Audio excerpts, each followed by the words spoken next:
Pendant les promenades, on aimerait souvent que nos chiens évitent de toucher à certaines saletés qu'on peut croiser sur notre route, si vous voyez ce que je veux dire. Je vous propose aujourd'hui de mettre en place un comportement de substitution de façon à vous aider à gérer vos touches à tout. Et pour mettre en place ce comportement, pour une fois, on va avoir impérativement besoin de récompenses friandises. Pourquoi? Parce que quand un chien va attraper avec sa gueule un objet ou une crotte posée par terre, il va mettre quelque chose en gueule et il va trouver satisfaction à avoir cette chose dans la gueule. Donc du coup, il va falloir qu'on lui procure la même satisfaction par l'intermédiaire d'une friandise qu'il aura dans la gueule. Alors, la première étape pour ça, ça va être d'apprendre à notre chien à nous regarder dans les yeux sur demande. Pour ça, on va choisir une onomatopée ou un mot, enfin n'importe quoi qu'on va associer à cette demande-là. Moi, j'ai choisi juste... Vous voyez, ça marche direct, vous en avez la preuve. Donc, dans la progression, on va prendre une friandise, on va monter la friandise vers nos yeux, le chien va la suivre naturellement du regard, et quand il arrive à la hauteur de nos yeux, on dit l'onomatopée, et on donne la friandise à ce moment-là.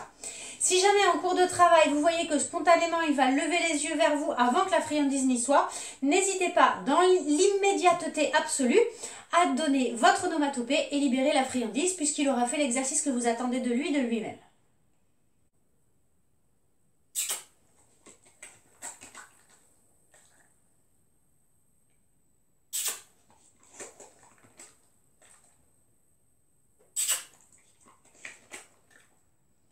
Voilà l'illustration de la première étape où je monte la friandise vers mes yeux, mon chien la suit, il arrive à la hauteur de mon regard, onomatopée et récompense.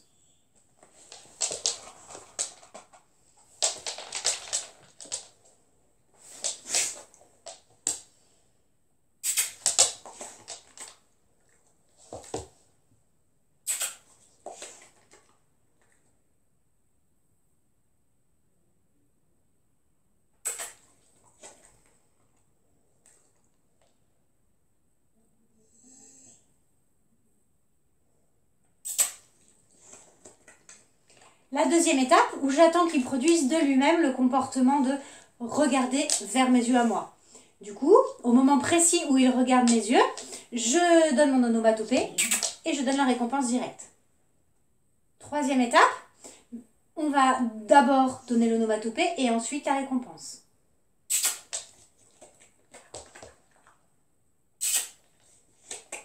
Dernière étape, je fais autre chose, mon chien fait autre chose.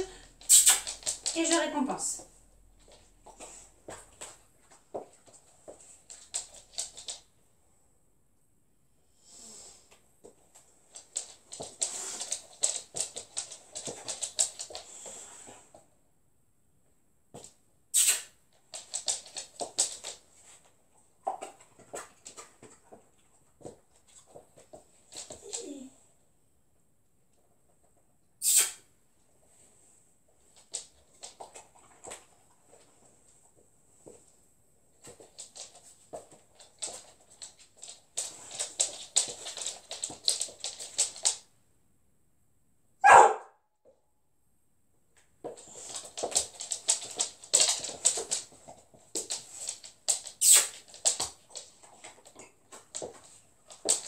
Et voilà, vous avez remarqué, j'essaye de ne pas tomber dans les pièges qu'il me tend, à savoir quand il aboie, je récompense surtout pas, même si à ce moment-là, il me regarde dans les yeux.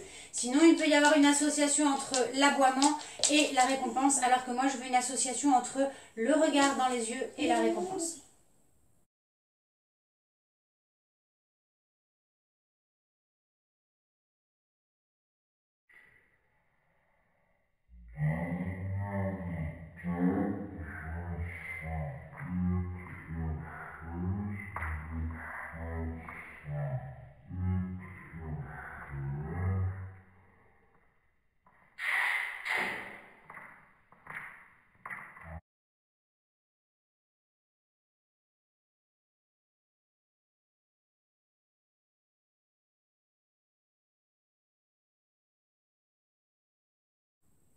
Une fois que vous aurez bien travaillé à la maison et que vous aurez l'impression que votre chien répond favorablement à toutes les onomatopées, tous les ou autres que vous aurez choisis, à ce moment-là, vous pourrez passer dans le jardin. Assurez-vous dans le jardin que dans un premier temps, vous restez proche de lui. Donc on reproduit la situation qu'on avait à l'intérieur de la maison, mais dans un environnement qui est un peu plus stimulant, à savoir le jardin. Cradoc? Et quand tout ça se sera au clair dans le jardin, mettez le harnais et la laisse et refaites la même chose toujours dans le jardin. Vous marchez tous les deux en laisse, votre chien vous regarde, hop, vous récompensez. Vous serez prêt à passer ensuite dans la rue en laisse toujours.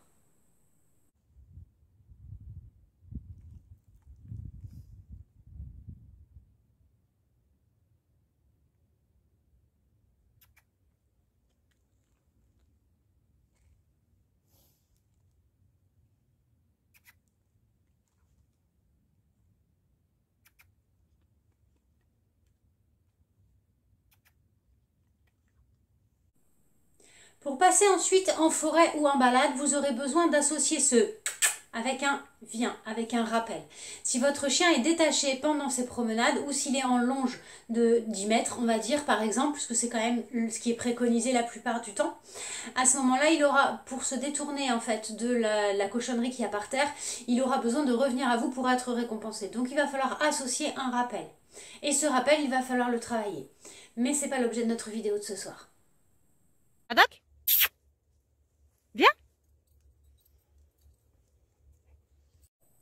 Voilà, j'espère que notre petite vidéo vous a été utile pour avoir une idée de ce que vous pouvez mettre en place pour contrer un chien qui mange tout et n'importe quoi en balade.